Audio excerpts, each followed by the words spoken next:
할렐루야. 2월 달입니다. 2월 1일 아침 기도회를 시작하겠습니다. 오늘도 하나님의 말씀으로 2월 첫날을 힘차게 시작하는 우리 모든 성도님들 되시기 바랍니다. 오늘 하나님의 말씀은 누가복음 10장 17절부터 24절까지의 말씀입니다.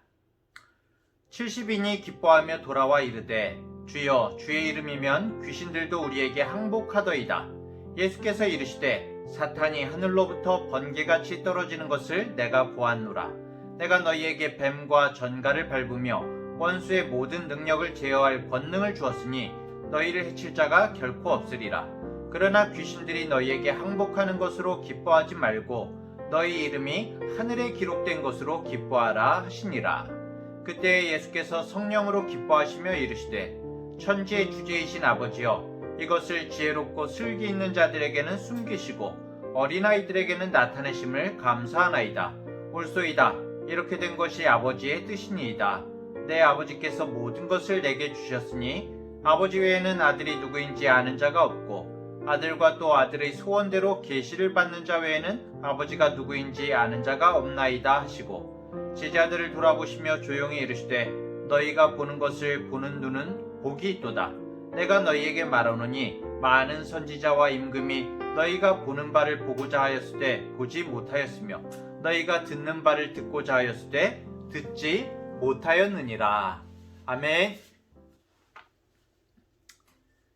예수님께서는 앞서 9장에서 12제자를 세우시고 능력과 권위를 주셔서 각처에 가서 복음을 전하게 하셨죠. 그리고 시간이 지나서 10장, 이번 10장에 들어와서도 이번에는 70인을 따로 세우셔서 각 동네와 지역으로 보내서 복음을 전하게 하셨습니다. 제가 아동부 예배 때 아이들에게 물어봤는데 왜 예수님께서는 12제자를 보내신 후에 얼마 후에 70인을 또 세워서 보내셨을까요? 이렇게 아이들에게 물어봤는데요. 왜 그랬을까요? 12제자가 너무 전도를 못해서 그랬을까요? 아니죠. 추수할 것은 많은데 일꾼이 적다는 말씀을 보면은 복음을 전하는 일이 그만큼 시급하고 중요한 일이기 때문에 다시 또 70인을 챙겨서 보내신 거죠. 자, 그런데 예수님께서는 왜 제자들을 보낼 때에 둘씩 짝을 지어서 제자들을 보내셨을까요? 네? 마음의 의지가 되게 하기 위해서 그러셨다고요?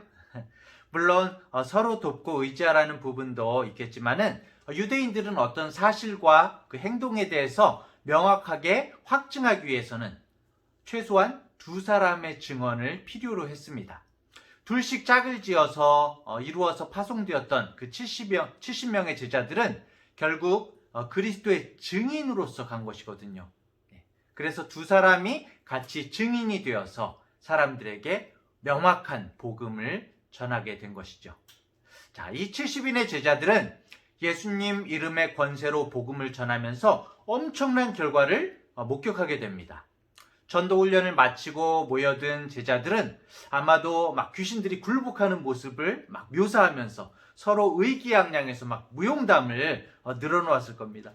주의 이름이면 귀신들도 우리에게 항복하더이다. 하하하. 막 이러면서 막 의기양양했을 거예요. 예수님 이름의 힘이 드러난 것이죠. 제자들은 아마도 자신들과 함께 계신 이 초라한 스승님, 예수님의 신분에 대해서 깜짝 놀랐을 겁니다. 이름이 결국 신분, 정체를 나타내잖아요. 도대체 이분이 누구시기에 귀신들이 예수님의 이름에 어떠는 것일까? 복종하는 것일까? 이렇게 생각을 했겠죠. 중고등학교 때 보면은 이 등하굣길에 애들에게 이 속칭 삥을 뜯는 애들이 있습니다. 좀 불량 학생들이죠. 학교를 그만둬서 학생이 아닌 애들도 있습니다. 가끔 이제 중학교 때 가끔 학교에서 방과 후에 이제 딱 학교에서 내려오다 보면은 저쪽 으슥한 옆에 골목에 아는 애들이 붙잡혀 있어요. 불량배들에게 잡혀 있는 거예요. 좀 무서울 때는 반짝반짝 흉기를 가지고 있는 경우도 있었어요. 저 되게 무섭죠. 무서운데 그런데 제가 같은 반 애가 울면서 불러요. 형우가 이렇게 부릅니다. 그럼 그때는 제가 아직 예수님 믿기 전이었는데 그래도 우리 반에 있는데 그냥 갈 수 없잖아요. 그렇죠? 그래가지고 그러면 슥 가서 불량배한테 미친 척하고 학교 짱 이름을 댑니다. 짱. 안녕하세요. 여기 혹시 여기 고등학교 땡땡 형님 아세요? 제가 잘 아는 동생이거든요. 좀 보내주세요. 뭐 이런 식으로. 이러면 대체로 아는 사람들은 그 이름의 능력이 나타납니다. 그 이름의 능력. 되게 이상하죠? 물론 때로는 이 지역 불량배들이 아닌 경우에는 원정원 양아치들이 있어요. 원정원 양아치들인 경우에는 그 이름의 능력이 없죠. 소용이 없습니다. 그래서 어쨌든 동네 양아치나 불량배들에게도 그 이름의 능력이 있다는 것. 근데 처음 봤을 때 딱 봤을 때 레벨루가 좀 높은 사람, 높은 그런 양아치다. 그럴 경우에는 학교장 이름으로도 안 되죠. 그런 경우에는 거짓말하는 건 아닌데 안녕하세요. 여기 평택 경찰서에 제가 평택에서 학교 다녔거든요. 평택 경찰서 누구누구 아세요? 우리 삼촌인데 지금 같으면은 인터넷 다 들여다보면은 다 나오는 건데 그 당시에는 이 깡패들도 되게 순진했던 것 같아요. 우리 삼촌인데 제가 사기친 게 아니라 친구랑 위기를 벗어나야 되니까 그렇죠? 그랬던 기억이 있습니다. 하여튼 너무 웃겼어요. 감히 비교조차 할 수 없지만 감히 이런 양아치들과 어떻게 예수님의 그 이름을 비교조차 할 수는 없지만 우리 주님의 이름은 이 세상에서 뭡니까? 누구나 알아먹는 울트라 캡장이신 거죠. 한마디로. 불량배인 사탄 마귀가 그냥 힘이 쭉 빠지면서 예수 그리스도 그냥 힘이 쭉 빠지면서 떨어져 버리는 거죠. 예수님 이름을 들으면 사탄이 하늘에서 뿅. 바울은 이런 예수 그리스도의 이름의 힘을 빌립보서 2장 9절부터 11절에서 이렇게 말하고 있습니다. 이러므로 하나님이 그를 지극히 높여 모든 이름 위에 뛰어난 이름을 주사 하늘에 있는 자들과 땅에 있는 자들과 땅 아래에 있는 자들로 모든 무릎을 예수의 이름에 꿇게 하시고 꿇게 하니까 되게 이상하네요. 꿇게 하시고 모든 입으로 예수 그리스도를 주라 시인하여 하나님 아버지께 영광을 돌리게 하셨느니라. 제가 든 예가 좀 비속적이었죠? 죄송합니다만 우리 주님의 이름은 능력이 있습니다. 모든 영적 싸움과 세상의 모든 문제에 오로지 예수님의 이름을 의지하고 예수님께 모든 걸 속속들이 일러 바치는 우리 성도님들 되시기를 간절히 축원합니다. 물론 사탄의 패배가 지금 당장 단번에 일어나는 것은 아닙니다. 아직도 사탄이 자신이 죽은 목숨임에도 마지막 깡으로 버티면서 우리를 미혹하고 우리를 시험하죠. 그렇죠? 하지만 예수님께서 재림하시는 심판의 날에 궁극적으로 완전한 승리가 성취되는 것입니다. 한마디로 마귀가 지금 떨어지고 있는 거죠. 삐우 아직 숨이 끊어지지 않았어요. 떨어지면서 아직 바닥에 안 닿았거든요. 이미 멸망은 무적행은 결정되어 있는데 마지막 바닥에 닿는 순간 예수님께서 재림하시는 그 순간에 끝나는 거죠. 끝장이죠. 우리는 그리스도의 제자로서 마지막 순간까지 주님과 함께 이 싸움을 해나가는 우리 모든 성도님들 되시기를 간절히 축원합니다. 자, 그런데 이렇게 의기양양한 제자들의 말에서 한 가지 잘못된 생각을 우리가 볼 수가 있어요. 주의 이름이면 귀신들도 우리에게 항복하더이다 라는 말을 잘 살펴보면 여기에서 우리에게 항복하더이다. 우리에게는 진정으로 찬양과 영광을 받으셔야 될 예수님이 좀 배제되어 있어요. 짝지어 보내진 두 사람 우리만을 표현하고 있거든요. 지금 제자들이 기뻐하는 원인이 무엇입니까? 그리스도이신 예수님 이름의 권세가 확인된 것이 기쁜 것이 아니라 사실은 예수님의 이름 앞에서 귀신들이 팍팍 나가 떨어지는 그 모습, 그 현상을 보면서 기분이 업된 거거든요. 호가호위라고 하나요? 호랑이 앞에 여우. 자신들이 무엇인가 된 것처럼 의기양양해진 것입니다.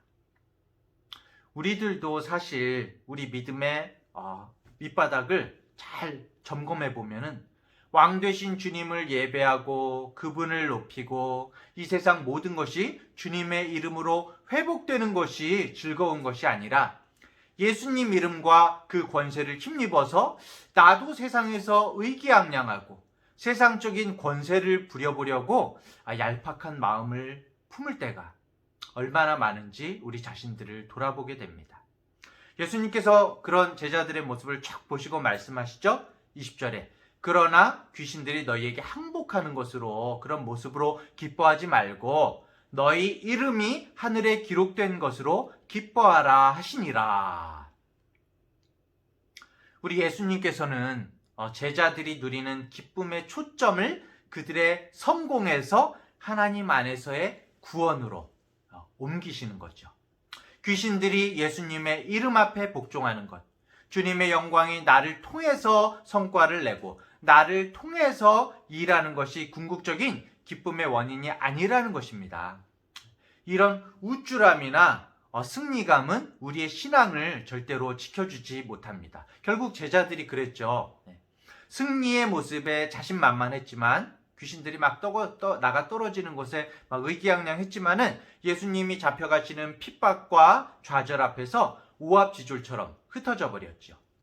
사랑하는 성도 여러분, 복음은 이 땅의 가치관을 따라서 사람들이 보기에 강하고 승리하고 거머쥐는 것이 절대로 아닙니다.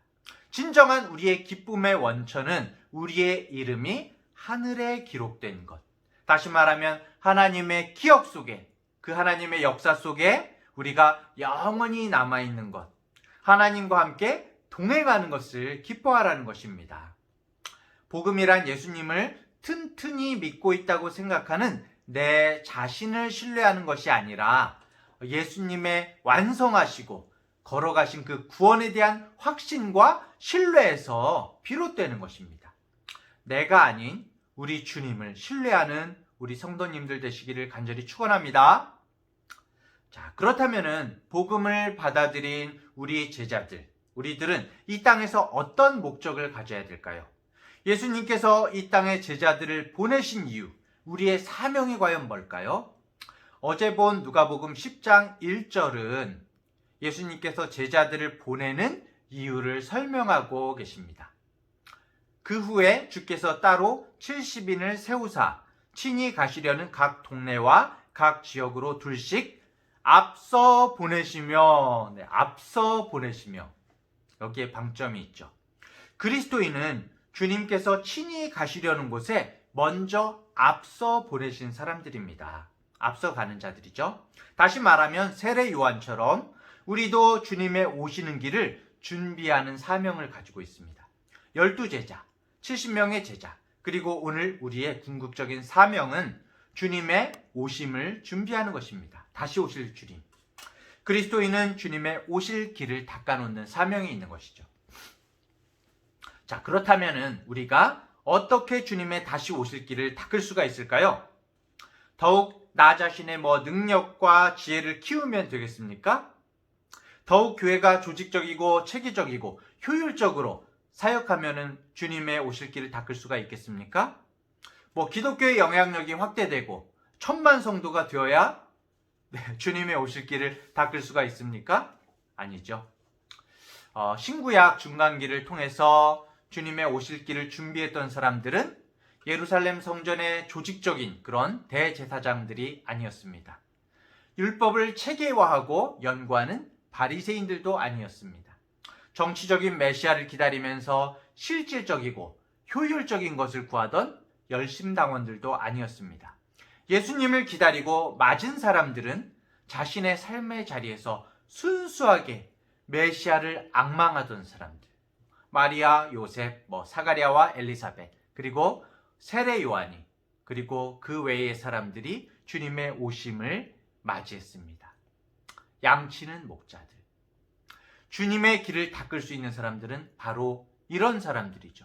구체적으로 21절에 보면은 그때 예수께서 성령으로 기뻐하시며 이르시되 천지의 주제이신 아버지여 이것을 지혜롭고 슬기 있는 자들에게는 숨기시고 어린아이들에게는 나타내심을 감사하나이다. 옳소이다. 이렇게 된 것이 아버지의 뜻이니이다. 하나님 나라는 오직 순수하게 어린아이처럼 주님을 신뢰하고 진실하게 살아가는 사람들을 통해서 발견되고 또 나타난다는 것입니다. 우리의 눈과 귀는 오로지 하나님의 말씀을 보고 듣고 하나님과 동행하고 세상을 살아가야 한다는 것이죠. 주님과 동행하는 사람은 어떤 사람입니까? 지금 당장 주님이 행하실 일을, 지금 당장 주님이 여기 계시잖아요.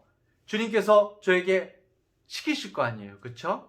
지금 당장 주님이 행하실 일을 나의 손과 발로 행하는 사람, 이 사람이 바로 주님과 동행하는 사람이죠.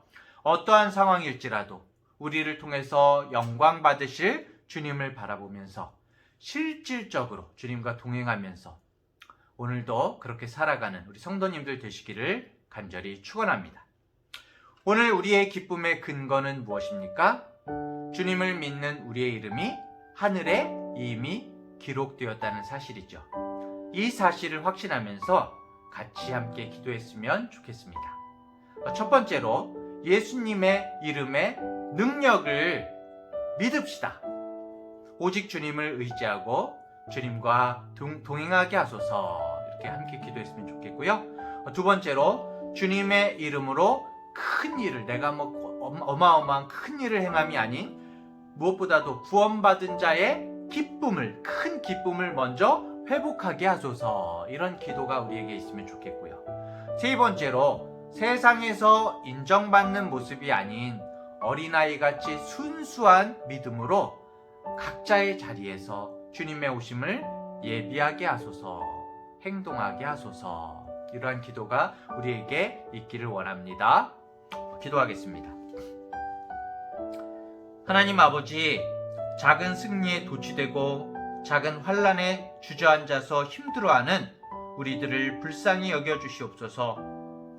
우리들을 이 세상에 두신 이유가 예수님의 이름에 무릎을 꿇고 주님께 영광을 돌리기 위함이며, 우리의 기쁨의 진정한 원천은 하늘 아버지의 마음에 우리의 이름이 기록된 것임을 일깨워 주셔서 감사합니다.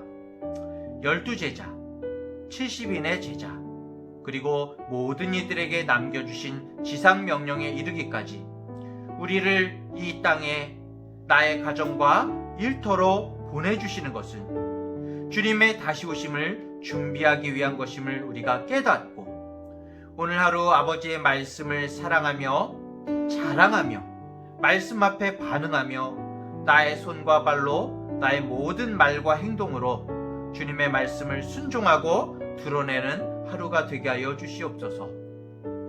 세상 욕망과 가치에 사로잡혀서 썩어 없어질 것을 추구하며 살아가는 것이 아니라 영원한 하나님 나라를 향한 소망을 품고 살아가는 우리 중앙대학교의 모든 성도 되게 하여 주시옵소서. 특별히 코로나19로 인해서 애통하며 눈물 흘리고 있는 모든 이들에게 주님의 위로를 전하는 진정한 그리스도인의 삶을 살아가게 하여 주시옵소서. 거룩하신 예수님의 이름으로 기도합니다. 아멘.